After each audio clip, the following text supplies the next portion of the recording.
Bueno, bos días. Empezo. Moi ben. Pois nada, moi bos días e gracias pola presencia de todos que estáis aquí. Comparezo para dar conta dos asuntos aprobados hoxe polo Consello da Xunta de Galicia en ausencia do presidente. Non estivo, como saben, estaba camiño da conferencia de presidentes que se iba a celebrar nas Palmas.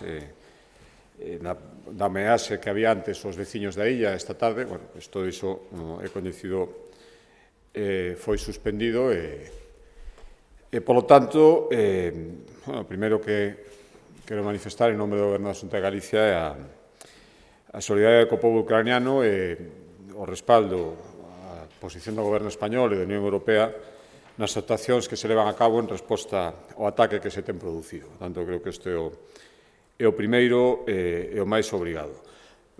Respecto á conferencia de presidentes, que foi suspendida, haberá que ver canto sexa posible de retomala, simplemente adiantar, haberá tempo de falar dela, pero, decir que Galicia acudía un ánimo constructivo, pero tamén reivindicativo. Constructivo porque, parece ser, afortunadamente, que xa estamos ao fin da pandemia e que tiña, polo tanto, que empezar xa con forza unha recuperación económica, e, por tanto, aí había reivindicacións das comunidades autónomas sobre unha conferencia de presidentes, coñecer tamén a postura do Goberno central. Dende logo, Galicia íbamos a pedir coherencia na xestión desta fin da pandemia en moitas cousas, maior gobernanza e unha maior homoxeneización na suministración de datos nesta etapa final da pandemia. Creíamos que era importante.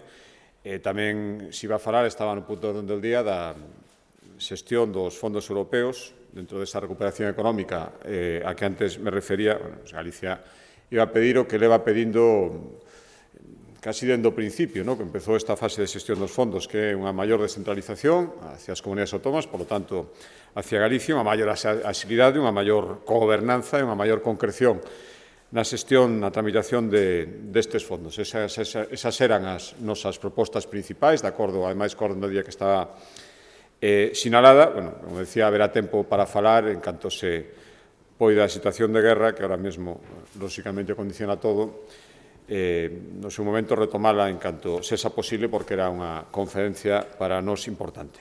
En canto a evolución da COVID, decir que a día de hoxe hai 22.477 casos activos en Galicia, dos cales, 25 están na UCI, son 4 menos que no día de onte. Recordar simplemente, para ver a evolución, a millor, afortunadamente, da pandemia, que no pico da pandemia chegou a haber ata 10 veces máis, 254. 484 hospitalizados, 51 menos que no día anterior, unha baixada notable, e que tamén están, afortunadamente, xa moi lonxe dos 1.210 que chegou a haber no pico da pandemia. E hai casi 22.000 persoas, concretamente 21.698, que se recuperan nos seus domicilios.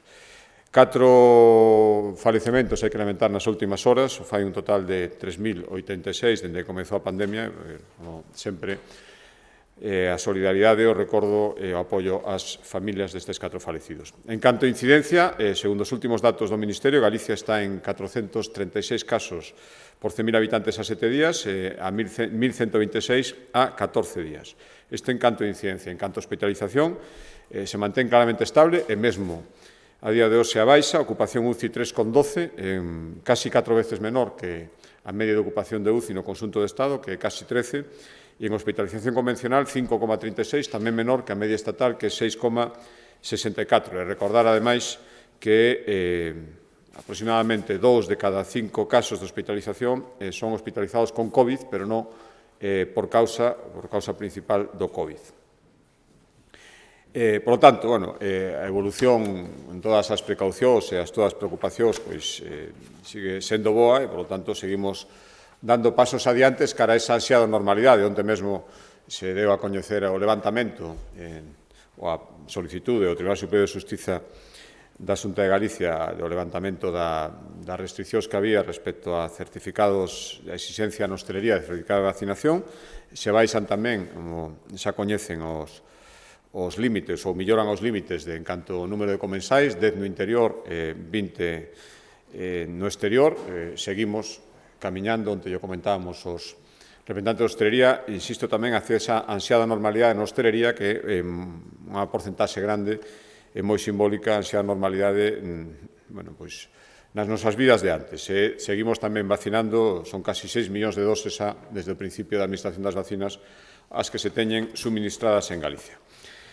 Isto respecto á situación sanitaria. Entrando xa nos acordos adoptados polo Consello da Xunta de Galicia, o primeiro ten que ver con a área de turismo e a aprobación dun plan de mellora dos BICs, dos bens de interés cultural, dentro do plan Xacobeo Next Generation. Son 27 millóns de euros para mellorar 12 BICs en Galicia no marco dese plan Xacobeo Next Generation e que veñen dunha convocatoria feita polo Goberno Central, no que Galicia acadou casi o 40% dos fondos despois de presentar unha serie de proxectos para mellorar e darlles unha viabilidade turística a unha serie de bens de interés cultural, concretamente 12 son os que van a ser o xeto deste plan. Por lo tanto, agradecemos esta convocatoria, agradecemos a resolución de proxectos potentes presentados por Galicia que se elevan casi o 40% dos 65 que había para distribuir en todo o Estado a beiro do Plan Nacional Xacobeo.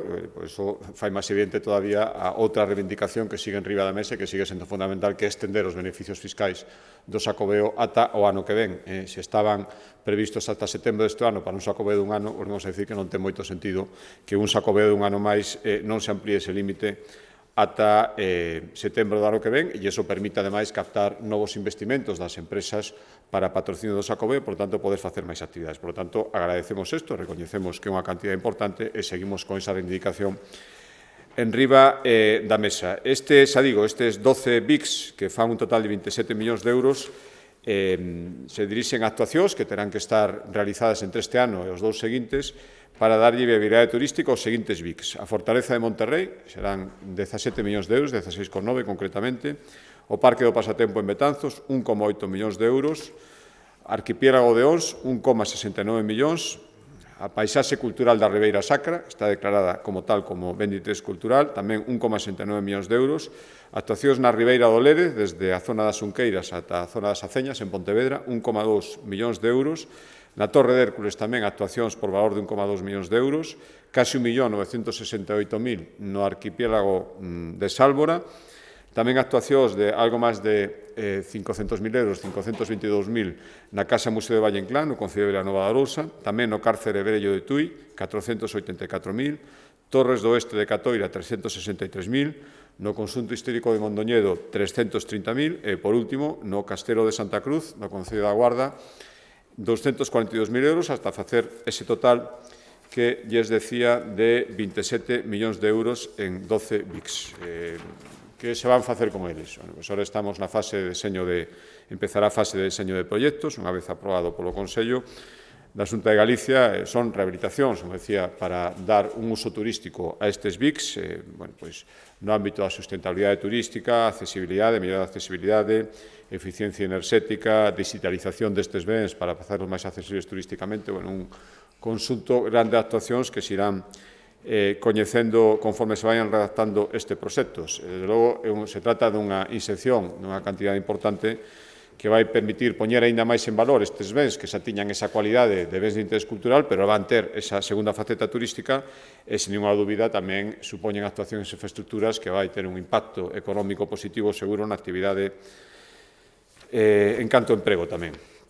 E, ademais, encaixan estes 27 millóns de euros con todas as follas de rutas, actuacións que se veñen facendo estes últimos anos no Camiño de Santiago. Simplemente recordar o Plan Director Estratégico do Camiño de Santiago. Investimos, dende 2015-2021, 43 millóns de euros para albergues, para conservación de itinerarios, para a seguridade viaria, en fin, e agora estes 27 millóns veñen a complementar a todas as actuacións e, como decía ao principio, forman parte do Plan Xacobeo Next Generation, que ten, ademais, outras actuacións a maiores, 10 millóns para promocionar a ruta Xacobea, Mar de Arousa e Río Ulla, e para seguir promocionando as potencialidades turísticas de Galicia desde o punto de vista do cicloturismo, e tamén unha nova modalidade que se está impoñendo cada vez máis, que é o Camiño de Santiago en familia. Tamén actuaremos aí dentro deste Plan Xacobeo Next Generation, e despois hai outros plans de sustentabilidade turística no que participan administracións locais que suman outros 10 millóns. En total son casi 50 millóns, 47 millóns de euros nos que se incardinan esta parte que ten que ver cos BICs que aprobamos hoxe. Isto respecto a este importante acordo que, xa digo, inserta casi 30 millóns de euros para actuacións neste ano e nos dous seguintes en vez de interés cultural relacionados co Xacobeo. Cambiando de consellería, Consellería de Medio Ambiente, no que se refire á oferta de solo empresarial, o Consello da Xunta de Galicia coñeceu un balance e as actuacións que se farán este ano respecto á oferta de solo empresarial en Galicia. Xa digo, analizamos a oferta que haberá este ano, convocatorias inmediatas, unha delas esta mesma semana, tamén, botando un pouco a vista atrás, o que se veu facendo dende o ano 2015, que foi o ano que a Xunta de Galicia empezou a aplicar incentivos que se aplican en moitos casos exclusivamente na comunidade autónoma, na nosa comunidade autónoma, e que supoñen estímulos para esa adquisición por parte das empresas privadas de solo empresarial. Por falar do inmediato, decir, as convocatorias que vai haber este ano se vai ofrecer ao tecido empresarial galego 1,36 millóns de metros cuadrados de solo urbanizado, que se reparten en casi medio milleiro de parcelas de 37 parques empresariais de Galicia. Isto sería respecto á oferta deste ano. Este mesmo venres, les decía, nesta mesma semana, se vai convocar por parte da sociedade Sestur, dependente da Consellería de Medio Ambiente, un concurso para adxudicar 683.000 metros cuadrados, isto foi o que deu o Consello da Xunta de Galicia, 255 parcelas en 17 parques empresariais. Cunha novidade, ademais, hai 3 modalidades ahora mismo de estímulo para adquirir este solo empresarial, se engade unha cuarta modalidade que sería a posibilidade de compraventa con pago aprazado. Ata de agora había posibilidade de adxudicación con precio bonificado, é dicir, cunha rebaixa respecto ao precio inicial, tamén a adquisición de dereito de superficie e tamén a posibilidade de alugueiro. Ahora se engade esta nova posibilidade nesta convocatoria que vai haber esta mesma semana, consiste en que o comprador paga o 20% do precio inicial, máis o IBE, no momento de escritura, e despois o 80% restante en 8 anos. Os primeiros 4 anos en xuros e despois os seguintes sí que se aplicarían xuros, pero incluso había opción dun ano de carencia.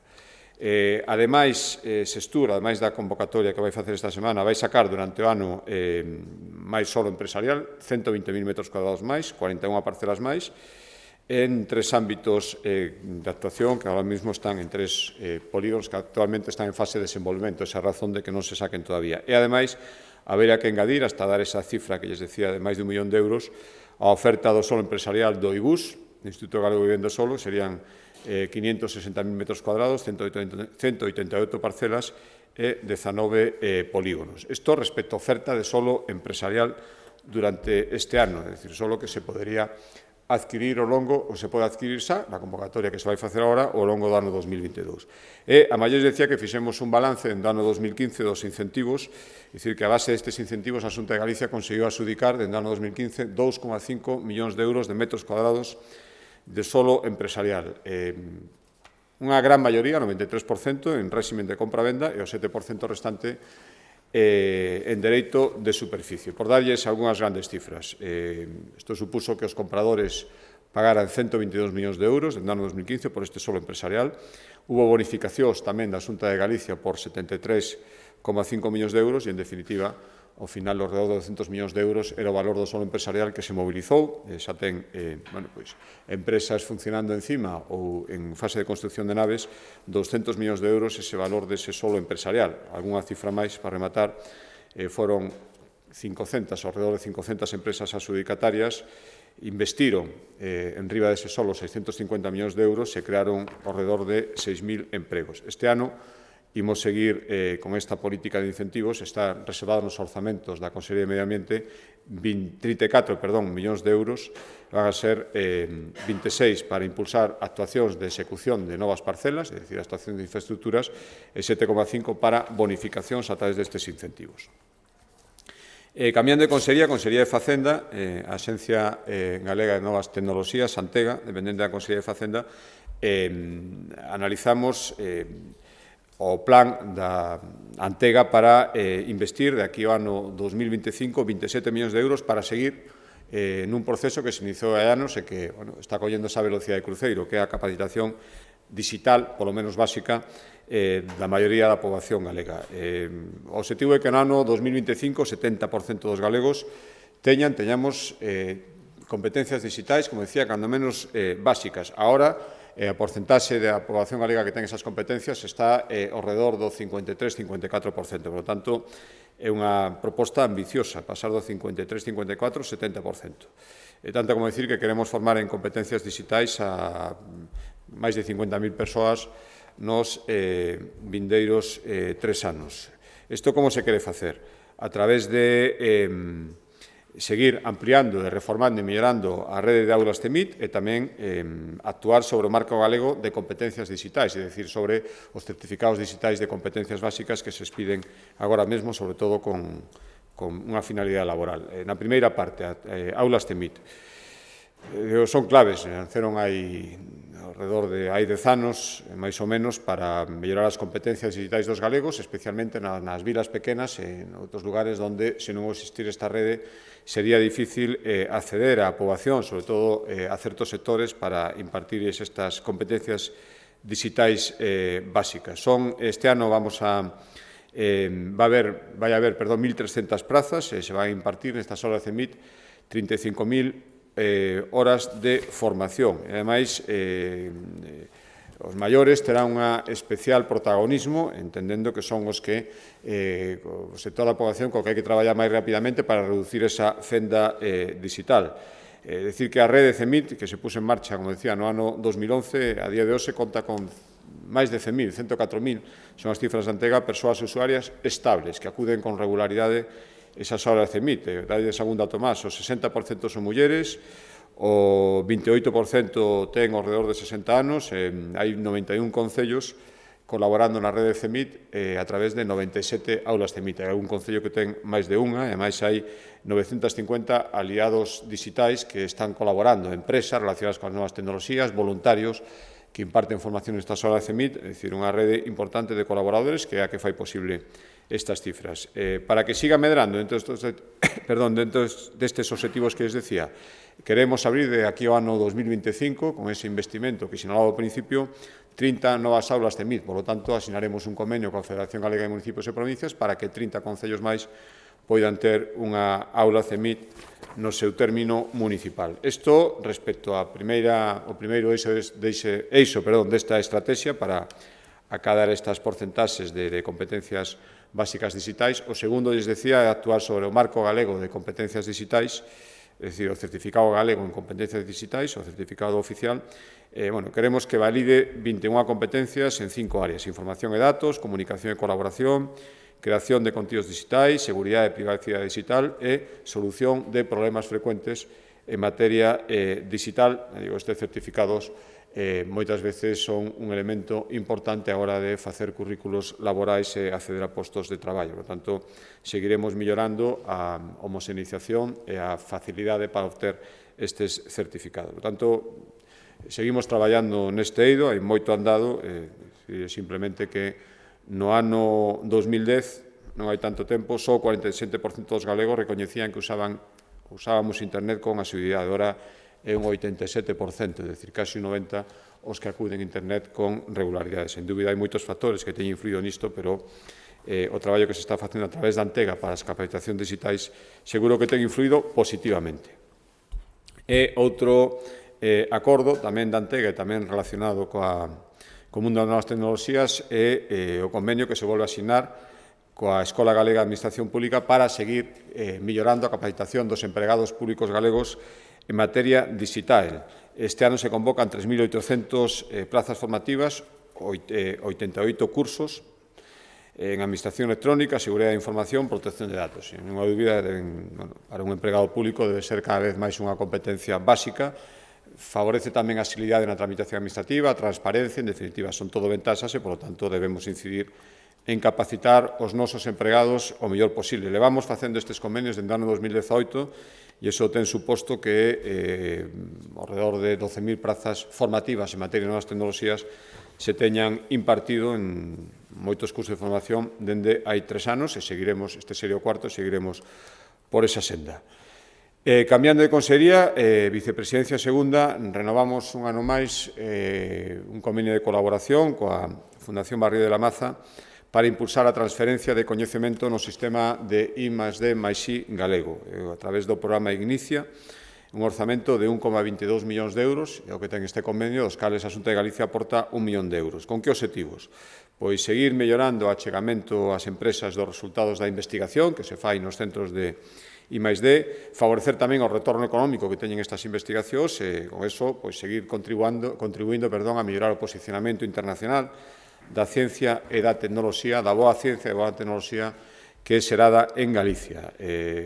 Este convenio reforza os mecanismos de financiación, fortalece as estruturas de transferencia tan importantes, un dos grandes problemas que hai as dificultades, non só no I+D galego, este é un problema xeral de poder transferir o coñecemento ás empresas que despois se van beneficiar das investigacións que se fan nestes centros de coñecemento e, por lo tanto, se lle dá unha virtualidade práctica e unha utilidade económica. Por lo tanto, deso vai este convenio, eso imos seguir traballando. O programa Inicia, que dicía que o que ampara este convenio sería, ahora que asinamos sería a terceira edición, a toda agora financiou 23 proxectos, un investimento mobilizado de 10,2 millóns de euros, se xeraron 67 empregos de alta cualificación, ademais, e se impulsou a creación de 9 spin-offs e 11 acordos de licencias en base a investigacións e achádegos realizados nestes centros de coñecemento. Por tanto, seguiremos apostando polo I+D máis I galega e a súa transferencia ás empresas e este convenio vai nese senso.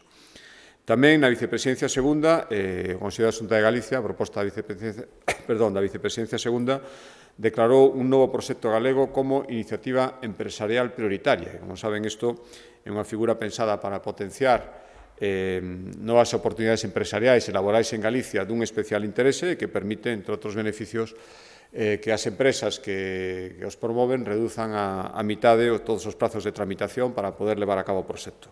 Esta nova declaración de iniciativa empresarial prioritaria afecta a empresa Hornos de la Mastelle, que quere facer unha nova planta no Concello de Carballo e investir 10 millóns de euros. Ademais, ten unha vertiente tamén inclusiva moi importante en as infraestructuras que se van facer moi en conta a accesibilidade universal, teñen en conta que estamos falando de unha empresa que todos eles, máis de 100 traballadores, teñen unha discapacidade igual ou superior ao 33%.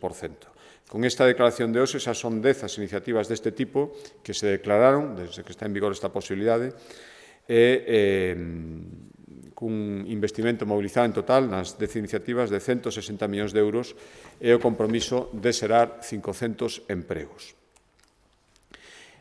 Cambiando de consellería, na área de política social, coñeceu o Consello da Xunta de Galicia o balance, tamén a convocatoria para este ano, e o visto bo das axudas para a obtención por parte de mozos e mozas galegas do carné de conducir. Isto se trata simplemente de detectar as necesidades e inquedanzas específicas, conectándose, ademais, unha visión eminentemente práctica, coas posibilidades que isto pode abrir. Estou falando todos sabemos que cada vez é máis imprescindible, entre outras condicións, ter o carné de conducir para poder acceder a moitos postos de traballo, por lo tanto, o que fan estas axudas é facilitar a moitos mozos e mozas galegas esta posibilidade.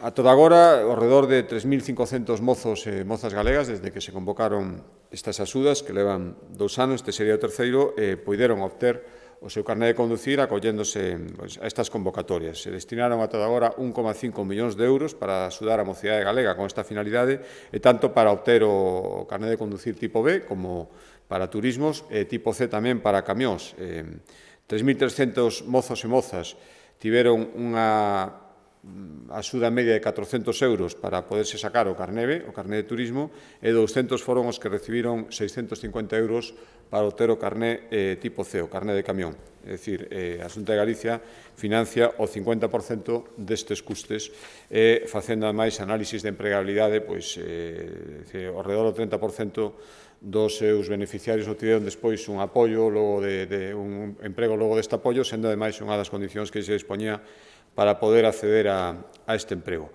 Xa digo, van 2 convocatorias e este ano aprobamos tamén volver a facer unha convocatoria dado éxito e alta demanda que está tendo esta medida dende que se creou.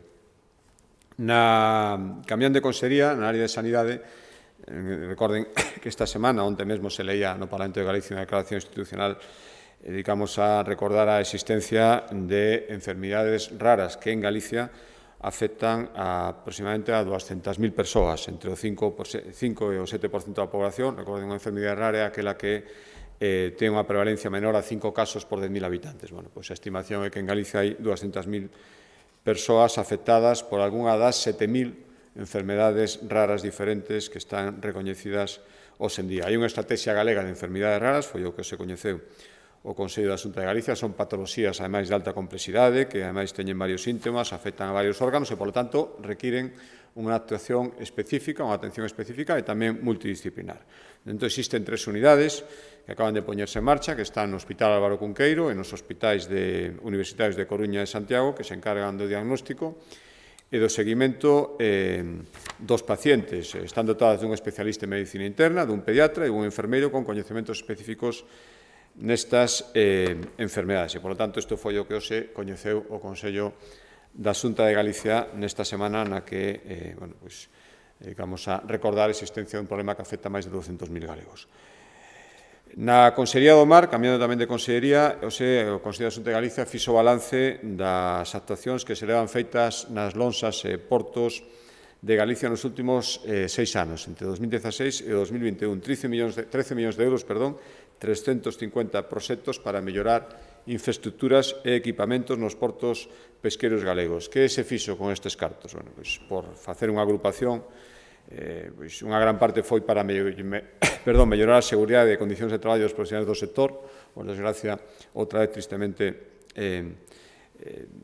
de actualidade nestes días, mellorar a conservación do peixe e do marisco e a súa trazabilidade e tamén avanzar na eficiencia enerxética das instalacións portuarias e, por tanto, tamén a protección do medio ambiente.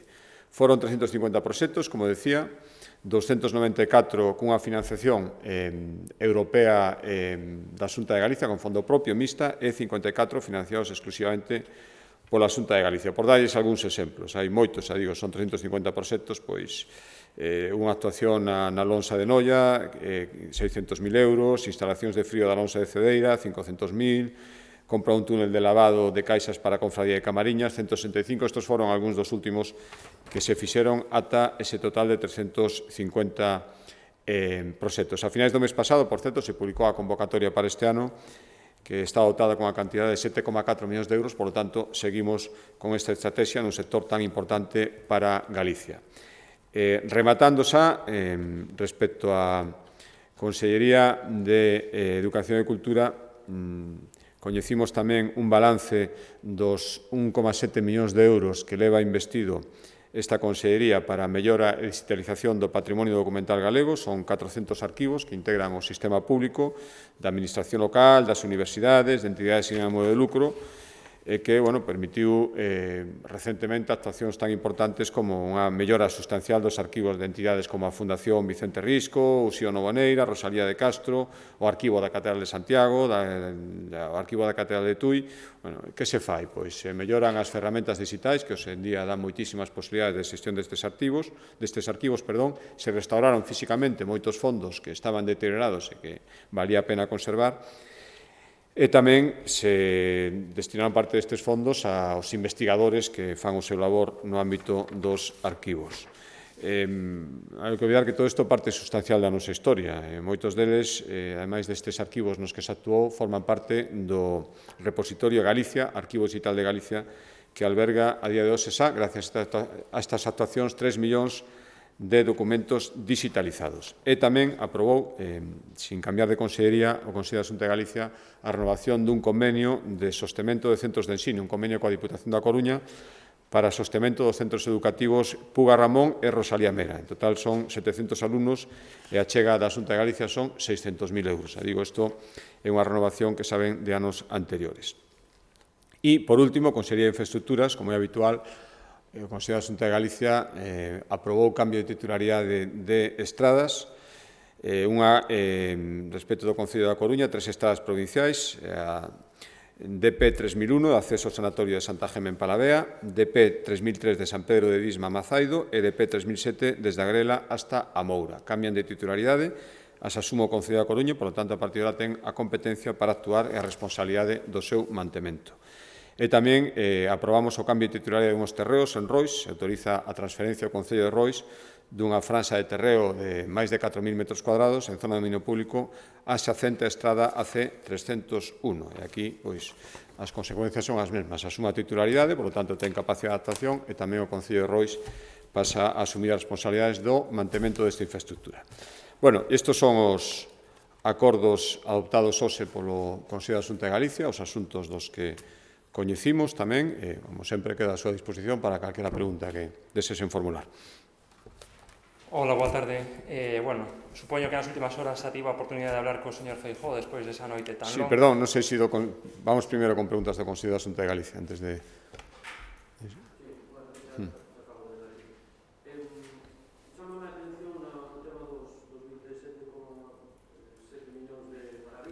Que cita ONU, cita Sálvora, pero non cita CIES.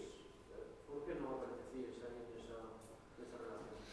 Bueno, primeiro hai que explicar un pouco como foi a xénesis de todo isto, porque é certo que nas conversas que tiñamos co Ministerio, primeiro se nos dixo que actuáramos que fixéramos propostas respecto a VICs en xeral. Por lo tanto, todo tipo de VICs. Despois, na última parte da convocatoria, se nos dixo que non podían ser VICs titularidade da Igrexa, que é a propietaria da inmensa maioría dos VICs, aínda que os cederan, e, por lo tanto, tuvimos que cambiar a VICs de outra titularidade, e foron os proxectos que estimamos que podían estar máis maduros para nun tempo moi curto, porque, xa digo, o cambio de criterio foi casi ao final da convocatoria, con todo o que supón cambiar criterios en Next Generation, que sempre os prazos son moi cortos, e, por lo tanto, foron os que se propuseron e son os que se van a actuar, esa é a única razón. E feitos, ademais, a escolma feita e proposta polos técnicos de turismo, aí eu pouco podo decir. Bueno, eu creo que, como calquer cousa que faga a Xunta de Galicia ten unha reacción sempre negativa por parte do alcalde de Vigo, vai a criticar, pois non é ninguna novidade. Eu podo asegurar que isto é unha proposta absolutamente obxectiva, e creo que a Xunta de Galicia é algo ten demostrado é que, con moita diferencia, a administración que máis inviste en Vigo, a moitísima distancia do Concello e do Goberno Central, por lo tanto, da Diputación. Por lo tanto, creo que sobre eso ninguna cousa máis que engadir, máis que as críticas que sempre vai facer o Concello de Vigo, fagamos o que fagamos. O Concello non, o alcalde. Alguna pregunta máis sobre... Non, moi ben. Bueno, pois iso. Se nas últimas horas xa puido falar co presidente, con o señor Feijóo, saber un pouco como foi a noite, que pasou onte en Xénova, como ve, se vostede cree que é compatible o cargo de presidente da Xunta co cargo de presidente do Partido Popular, agora que todo o mundo o aclama, aínda que non concretou, parece que desta vai para Madrid, no caso de que non fora compatible e que Feijóo tivese que renunciar, como ve vostede a sucesión, se xa se está falando do tema no Consello, cos compañeiros, co presidente, e se vostede está con gañas de asumir a presidencia? Bien, respecto a... Falei co presidente, sí, por suposto, había Consello hoxe, por tanto, falei sobre o Consello antes de que empezara e falamos despois tamén, por tanto, e é lógico, e sempre que me toca a mí presidir os Consellos na súa ausencia, falamos bastantes veces dos asuntos do Consello, por tanto, de eso sí que falamos. Do resto, pois, sinceramente non, vou dicir, por lo menos, non na mañán de hoxe, a miña opinión, que me preguntaba sobre o que pasou onte nesa reunión. Bueno, eu creo que se pediu un objetivo que houbera unha transición ordenada, unha transición rápida, foi o que se acordou por unanimidade. Por lo tanto, eu creo que é para estar satisfeito. É un congreso que hai unha xunta directiva o martes que ven, todo indica que se convocaría un congreso para unhas datas que xa se anunciaron e, por lo tanto, creo que o objetivo desa reunión é o objetivo conseguido, e máis o objetivo conseguido por unanimidade. A partir de aí, pouco máis que decir, non hai, o decía onte mesmo o presidente da Xunta de Galicia, estamos falando dun congreso que ni siquiera está convocado, e creo que aquí as formas, os prazos e todo o demais é moi importante, tempo para falar de todo iso, e, dende logo, algunhas das preguntas que fai teñen moito máis que ver co que lle poda decir o propio presidente que eu mesmo. A oposición volve a insistir, xa onte lle dixeron ao presidente que ten que aclarar se vai elexir entre Galiza e o PP. Que lle diría ante estas críticas se non é certo que esta situación de impás igual ao goberno da Xunta non lle beneficia?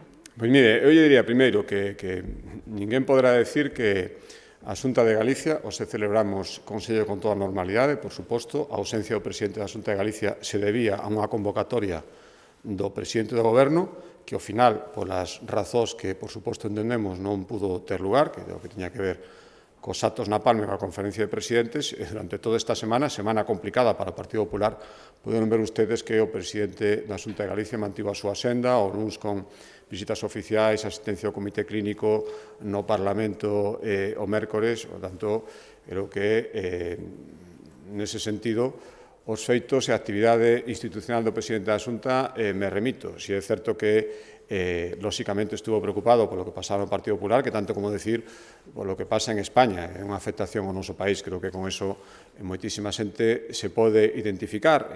As críticas, pois, que quere que lle diga? Decía onte o secretario xeral do Partido Socialista que non decía, non sei se, vamos, parafraseando un pouco, creo que ese era o contido das súas declaracións, que non podía haber un presidente mitad e mitad, con unha cousa e con outra. Isto o di quen é alcalde das Pontes, presidente da Diputación e responsable do Partido Socialista. É dicir, se empezamos a falar de responsabilidades a tercios, me gustaría saber que tercio o secretario xeral do Partido Socialista considera que está máis desatendido entre a súa actividade. En fin, eu creo, reclamo un pouco de coherencia, reclamo un pouco de simplemente observar e ver que, sin unha dúbida, estando preocupado como tamén presidente do Partido Popular en Galicia pola situación do noso partido, o presidente da Xunta de Galicia está sendo, ante todo, e por enriba de todo, o presidente da Xunta de Galicia atendendo a súa senda. Dende o PP consideran que vostede é a persona mellor posicionada para tomar o relevo a Feijóo non só na presidencia da Xunta, senón tamén na presidencia do PPDG. Quería preguntarlle se estaría vostede disposto. No momento que se confirme que Feijóo efectivamente dá o paso para liderar o PP nacional, habería que buscar a un novo presidente do PPDG. Isto podese facer a través dun congreso ou directamente nunha xunta directiva. Cal cree que sería a mellor opción? Mire, teñen que perdonar, esta pregunta xa máis ou menos se me fixo o día de onte. Comprendo que pasan 24 horas, e iso nestes momentos informativamente moito tempo, pero que non hai novidades respecto disso, por lo tanto, non vai haber novedades na miña resposta. Estamos falando dun proceso que onte se marcou unha folla de ruta, ten que pasar por un acordo o martes que ven para convocar un congreso que a día de hoxe, por tanto, non está convocado, e, por tanto, empezar a falar de futuribles que non se teñen producido, na miña opinión, ten pouco sentido. Por lo tanto, teñen que entender que a miña resposta é a mesma que a de onte. Si, máis alá dos futuribles que efectivamente aínda non se teñen producido oficialmente, o certo é que hai unha aclamación por parte de distintas voces destacadas do Partido Popular para que Feijóo dé ese paso adiante. El mismo dixo que vai facer o que o partido lle pida. Entón, quería saber se nese contexto, se efectivamente Feijóo cumpre coa súa palabra, se cree posible, que se ve posible compatibilizar, digamos, esa presidencia do Partido Popular con seguir na Xunta de Galicia. Como vostede decía, falar de futuribles que non se produciron, pois é que é unha circunstancia objetiva. Futuribles que non se produciron, por lo tanto, insisto, comprendéndose vostedes perfectamente, pouca novedade sobre iso. O único que podo falar, de verdade, é do que ten acontecido esta semana, donde o presidente da Xunta de Galicia, en momentos moi difíciles, por certo, eu dixen onte tamén, eu me sinto moi orgulloso, tantos anos traballando con el, que tanta xente pense que está preparado para ocupar postos de moita responsabilidade. Durante esta semana, que tivo unha semana moi complicada, eu lle vin, como sempre, atendendo sin unha dúbida as súas obrigas como presidente da Xunta de Galicia. Por lo tanto, vamos a falar do que está pasando neste momento e non falar de cousas que a día de hoxe, como vostede decía, son futuribles e non se teñen producido. Sí, bueno, a marxe de futuribles hai unha pregunta que insisto. Vostede estaría disposto? Diría que si se lle encomenda asumir a Xunta. Eu insisto tamén na resposta que lle din. Comprendo a súa insistencia e vostede seguro que tamén comprende que a resposta que lle estou dando é, bueno, porque máis é a que sinto realmente. Non vou a falar de cousas que a día de hoxe, sinceramente, non se teñen plantexado, polo menos non se teñen plantexado de modo efectivo. E en calquera caso tamén lle quería pedir a súa opinión, que é o que perde Galicia se Feijóo decide dar o paso e ir a Madrid. Bueno, que a palabra non sei se perder, dende logo, pero que non o creo, creeron os galegos durante 4 consultas consecutivas, 4 maiorías absolutas que non as ten a día de hoxe, non se produciron en ningún sitio de España. Desde logo, ata o momento, Feijóo ten sido un gran gobernante en opinión da maioría dos galegos. Por lo tanto, si ao final, non sei, deixa de ser presidente da Xunta de Galicia, dende logo, deixaría de ser unha persona que, ata o día de hoxe, dende hai casi 14 anos, ten sido un grandísimo presidente da Xunta de Galicia, na miña opinión e na opinión da maioría absoluta dos galegos. Alguna pregunta máis? Moi ben. Perdón. Bueno, non lle vou a preguntar sobre o tema da sucesión, porque eu creo que, non sei se vostede incluso saberá que vai a pasar, creo que eso só sabe Feijóo. En todo caso, si lle quería preguntar pola figura de Pablo Casado. Bueno, nestes días viuse a un líder dun Partido Popular, pois a verdade é que, non sei se a palabra sería humillado, pero, bueno, é dicir, onte mesmo na sesión do Congreso, pois, bueno, quería preguntar pola figura de Pablo Casado e cal é a súa opinión respecto a quen sigue sendo presidente do seu partido. E despois tamén, unha segunda cuestión é, Mañoco insiste en que non quere pactar con Vox. Quería saber tamén a súa posición como vicepresidente, se cree que é unha postura acertada manter que Vox non entre nas institucións a gobernar o Partido Popular, polo menos en Castilla e León. Gracias. Bueno, respecto á primeira, mire, se teñen dito moitas cousas estes días, e por irme á última, é que na reunión de onte que hubo en Génova, que durou moito tempo, empezaron ás 8 da tarde, se non me engano, acabaron ás 2 da mañán, estábamos vendo como salían en fin, unha serie de noticias, supostas filtracións que decían moitas cousas, e ao final o que hubo foi un acordo por unanimidade donde se decía o que comentaban nunha resposta anterior, e donde tamén se traslucía algo fundamental. Eu teño que dicir que o presidente da Xunta, eu digo tamén que forma parte da súa executiva. Pablo Casado un señor merece, unha vez decida a súa marcha, irse do partido como tal. Por tanto, esta é a miña opinión, resumo, de Pablo Casado, en fin, englobando moitísimas cousas e englobando os últimos acontecementos. E respecto á pregunta que me facía, eu non son quen para nunha negociación, como seguro que se nos tocáramos en Galicia decirlle a unha persoa que gañou as eleccións e que está intentando formar goberno que ten que facer o máximo respeto o que este facendo e máximo respeto os acordos que tome para ter o mellor goberno para Castela e León. Pouco máis que decir nese sentido. Vostede me preguntaba que debía facer en Castela e León Alfonso Mañueco, lle digo que debe facer o mellor para formar un goberno de a circunstancia permisa que foi el que gañou as eleccións e, por tanto, é quen debe facelo. Alguna pregunta máis? Moi ben, moitas gracias.